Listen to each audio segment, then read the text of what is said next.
আপনি যতই পেরেশানিতে থাকুন, যতই টেনশনে থাকুন, হাসবুনাল্লাহু ওয়া নি'মাল ওয়াকিল, নি'মাল মাওলা ওয়া নি'মান নাসির।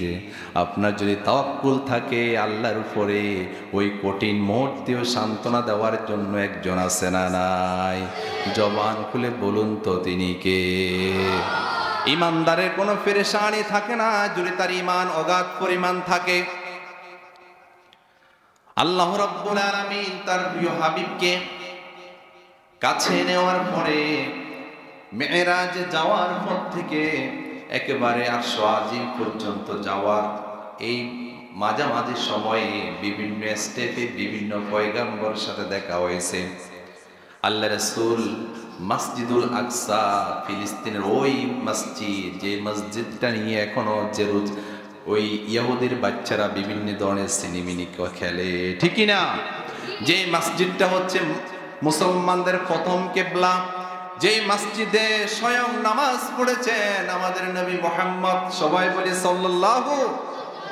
আল্লাহ রাসূল সেখানে নামাজ আদায় করলেন, সমস্ত পয়গম্বররা সেখানে ছিল। ওই দিন থেকে আল্লাহ রাসূলের উপাধি হয়ে গেল যে তিনি হচ্ছেন ইমামুল মুরসালিন, সমস্ত রাসূলের তিনি ইমাম। সুবহানাল্লাহ বলেন। এরপরে প্রথম আসমানে গেলেন। প্রথম আসমানে একজন পয়গম্বরের সাথে হযরত আদম আলাইহিস সালামের সাথে দেখা হলো। এরপরে দ্বিতীয় আসমান, তৃতীয় আসমান, চতুর্থ আসমান, পঞ্চম, ষষ্ঠ, সপ্তম আসমান আছে না নাই? ওই প্রত্যেকটা আসমানে এক একজন পয়গম্বরের সাথে আল্লাহ রাসূল দেখা করেছেন, সালাম বিনিময় করেছেন। সপ্তম আসমানে গিয়ে দেখলেন বাইতুল মামুর, যেখানে ফেরেশতারা নামাজ আদায় করেন, মসজিদুল হারাম যেখানে, কাবা শরীফ যেখানে, ঠিক কাবা শরীফের ঠিক উপরে সপ্তম আসমানে ফেরেশতাদের জন্য যে মসজিদ, যে ঘর, সেটার নাম হচ্ছে বাইতুল মামুর। বলেন সুবহানাল্লাহ। ওই মসজিদে দৈনিক ৭০,০০০ ফেরেশতা শুধুমাত্র তাওয়াফ করে। বলেন সুবহানাল্লাহ। সেখানে আল্লাহ রাসূল দেখলেন হযরত ইব্রাহিম হেলান দিয়ে বসে আছেন। হযরত ইব্রাহিম মুসলিম জাতির পিতা, আল্লাহ রাসূল মুসলিম জাতির পিতা হযরত ইব্রাহিমের সাথে গিয়ে সেখানে দেখা করলেন। সুবহানাল্লাহ বলেন। এরপরে সিদরাতুল মুনতাহা, এরপরে আরশে আজিম। কোরআন এবং হাদিস থেকে আমরা জানতে পাই আল্লাহ রাব্বুল আলামিন তার হাবিবের সাথে এমন ভাবে সাক্ষাৎ করেছেন, মাঝখান দিয়ে শুধু একটা পর্দা ছিল, ওই পর্দার আড়ালে আল্লাহ এবং তার রাসূলে কথাবার্তা হয়েছে।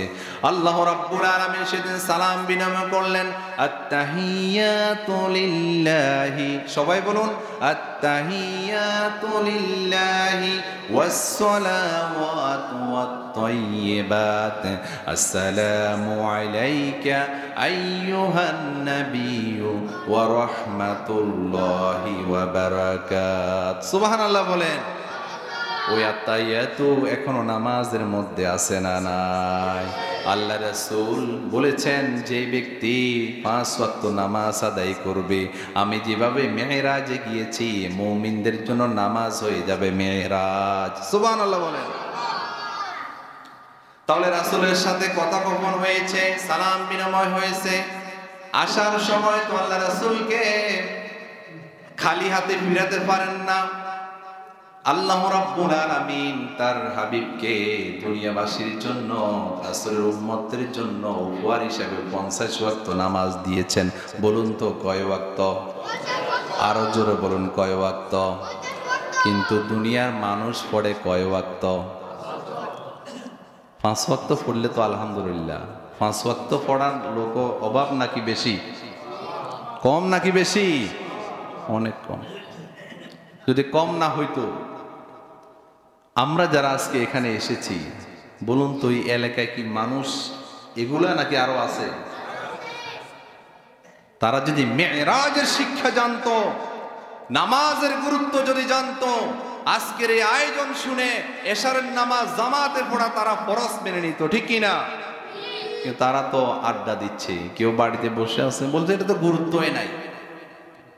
আমরা যে আলোচনাগুলা করছি এগুলা থেকে শিখার কিছু না কিছু আছে না নাই? আসলে না জানতো তো আসে নাই। আল্লাহ রাব্বুল আলামিন নামাজ দিলেন 50 ওয়াক্ত। হযরতে মূসা আলাইহিস সালামের কাছে যখন আল্লাহ রাসূল আসার পথে দেখা হলো, বলল, ও মুহাম্মদ, তোমার রব তোমাকে কি উপহার দিয়েছে?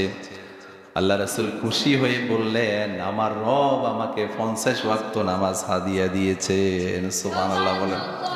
হযরতে মূসা বললেন যে আমাদের আল্লাহ রাব্বুল আলামিন তো 50 ওয়াক্ত নামাজ দিয়েছে হাদিয়া।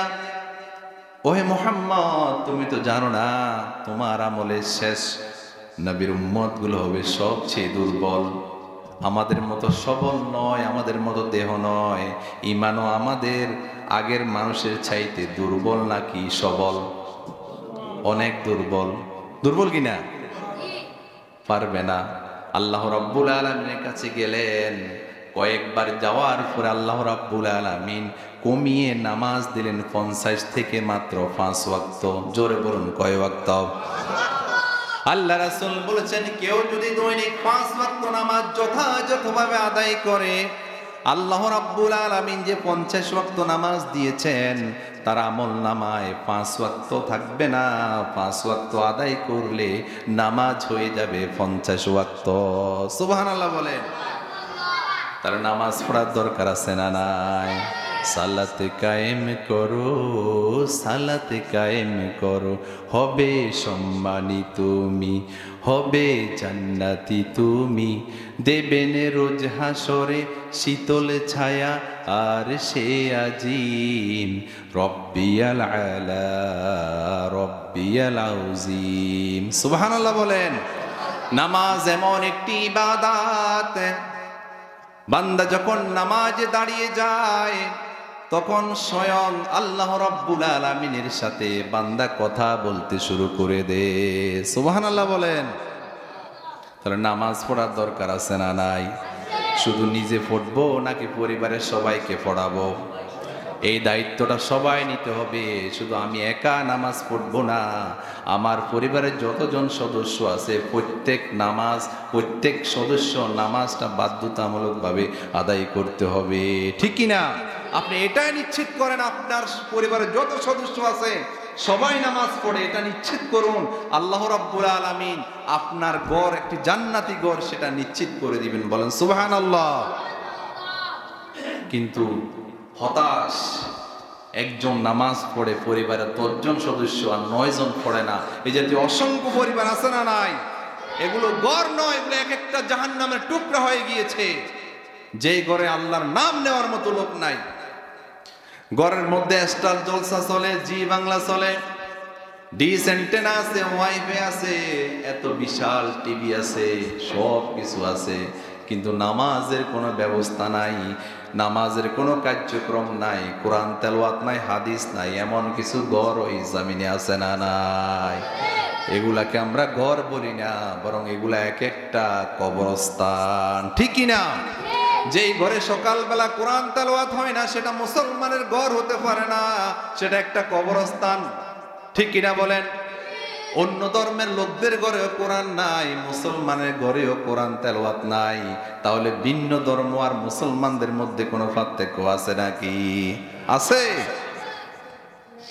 সম্মানিত হাজিরিন, ঘরকে নামাজি বানান। রাসূল বলেছেন, তোমরা তোমাদের ঘরগুলাকে মসজিদে তৈরি করো, অর্থাৎ সেখানে মসজিদে যেভাবে নামাজ পড়ে সেখানেও নামাজ কায়েম করো। ওই ঘরগুলাকে জান্নাতি বানিয়ে দিবেন যিনি, তিনি কে? তাহলে বলতেছিলাম, আল্লাহ রাব্বুল আলামিন তার রাসূলকে হাদিয়া দিয়েছেন নামাজ।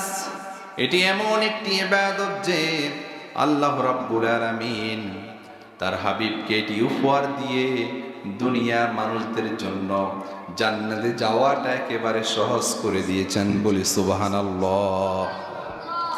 রাসূল বলেছেন, আসসালাতু মিফতাহুল জান্নাহ, নামাজ হচ্ছে জান্নাতে যাওয়ার চাবিকাঠি। কেউ যদি নামাজ আদায় করে তার জন্য জান্নাতের চাবি রেডি রাখা আল্লাহর জন্য ওয়াজিব হয়ে যায়। সুবহানাল্লাহ বলেন। কিন্তু নামাজ নাই, কিছুই নাই, রোজা নাই, দান সাদকা করে, ভালো ভালো কথা বলে, জান্নাতে যাওয়ার কোনো সুযোগ আছে নাকি? আছে নাই? সম্মানিত হাজিরিন, তাহলে বলতেছিলাম যে আল্লাহ রাব্বুল আলামিন, আলোচনার শেষের দিকে, আল্লাহ রাব্বুল আলামিন আমাদের জন্য মেরাজের রজনীতে হাদিয়ে দিয়েছেন নামাজ কয় ওয়াক্ত? 50 থেকে 5 ওয়াক্ত। কয় ওয়াক্ত? 5 ওয়াক্ত।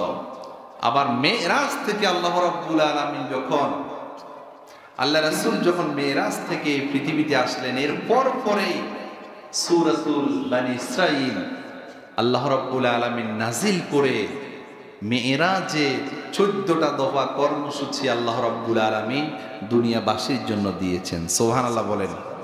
আমরা বিগত কয়েকটি জুমায় এই দফাগুলো আলোচনা করছি, ঠিক কিনা বলেন? সেটা আর আলোচনা করছি না, এই আলোচনাটা কন্টিনিউ চলছে। যেই বিষয়টি গুরুত্বপূর্ণ সেটা হচ্ছে আমাদের গোটা শরীরের মধ্যে সবচাইতে দামি যেই অঙ্গটি সেটা হচ্ছে মাথা, ঠিক কিনা? আপনারা দেখবেন যারা হুন্ডা চালায় তারা একটা হেলমেট ব্যবহার করে কি করে না? এর কারণ কি জানেন? অর্থাৎ মাথা যদি বাঁচে, হাত পা ভেঙে গেলেও এই লোক বাঁচার দরকার আছে, শুধু বাঁচে না নাই, কিন্তু মাথায় যদি চলে যায় বাঁচবে। একটা অঙ্গ চলে গেছে, হাত চলে গেছে, পা চলে গেছে, লোকটা বাঁচবে, ঠিক কিনা? গত কয়েকদিন আগে দেখলাম এক লোক অ্যাক্সিডেন্ট করে অলরেডি তার মগজটা বের হয়ে রাস্তার মধ্যে পড়ে আছে। দেখেছেন না অনেকে? মানুষের মৃত্যু কিভাবে হতে পারে এটা কল্পনা করা যায়? আজকে দেখলাম রেলওয়ে কাটা পড়ে একটা লোক মধ্যের মধ্যে চলে গেছে, আজকে না মনে গতকাল আপনারা দেখেছেন না? আহা, কত মানুষ কতভাবে মারা যায়। বলতেছিলাম মানুষের শরীরের মধ্যে সবচাইতে দামি গুরুত্বপূর্ণ একটি অঙ্গ হচ্ছে মাথা, ঠিক কিনা বলেন? আর মাথার মধ্যে একটা ব্রেইন আছে না নাই? রাসূল বলেছেন গোটা শরীরের মধ্যে মাথা যেমন গুরুত্বপূর্ণ, ইসলামের মধ্যে নামাজ হচ্ছে এর চাইতে বেশি গুরুত্বপূর্ণ। বলেন সুবহানাল্লাহ। অর্থাৎ রাসূল বুঝাইতে চেয়েছেন মাথা না থাকলে যেমনি ভাবে শরীরের কোনো দাম নাই, নামাজ যদি কোনো ব্যক্তির না থাকে তার মুসলমানিত্বের কোনো দাম আছে নাকি? আছে। মান তারাকাস সালাতা মুতাআম্মিদান ফাকাদ কাফার। রাসূল বলেছেন কেউ যদি ইচ্ছা করে নামাজ ছেড়ে দে ওই ব্যক্তি কাফের হয়ে গিয়েছে। কথা বলেন ঠিক কিনা? আল্লাহ রাসূল অন্য জায়গায় বলেছেন কাফের আর মুসলমানদের মধ্যে পার্থক্য হচ্ছে শুধু নামাজ। কাফের নামাজ পড়ে না, মুসলমান নামাজ পড়ে না। আজকে কাফের আর মুসলমানদের মধ্যে সবগুলো জগা খিচুড়ি মিশে গিয়েছে। কথা বলেন ঠিক কিনা? নামাজ পড়ে না। তাহলে দেখেন তো মাথার যে দাম, মাথা না থাকলে শরীরের কোনো দাম নাই। যার মাথা নাই, যার ব্রেইন নাই, মাথা ঠিকও আছে, ব্রেইন নাই মানে তার মাথা নাই, ঠিকই না? বলে কিনা যে লোকটার মাথা নাই মানে ব্রেইন নাই। যার ব্রেইন নাই, মাথা ঠিক নাই, ওই লোকটাকে কি কেউ সমাজের সর্দার বানায়?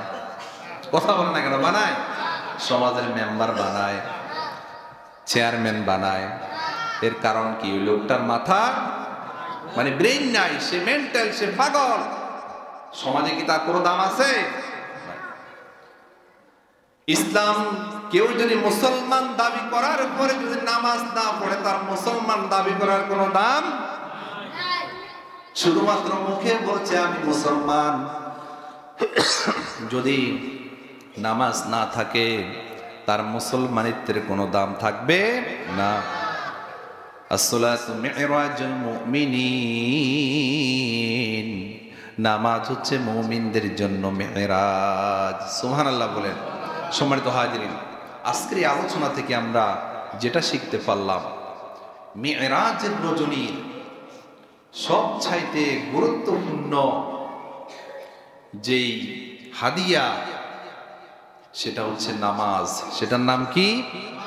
কোরআনুল কারীমে আল্লাহ রাব্বুল আলামিন 1-2 জায়গা নয়, 84 বার জায়গা থেকেও বেশি বার শুধু আকিমুস সালাত এই কথাটি বলেছেন, ঠিক কিনা বলেন?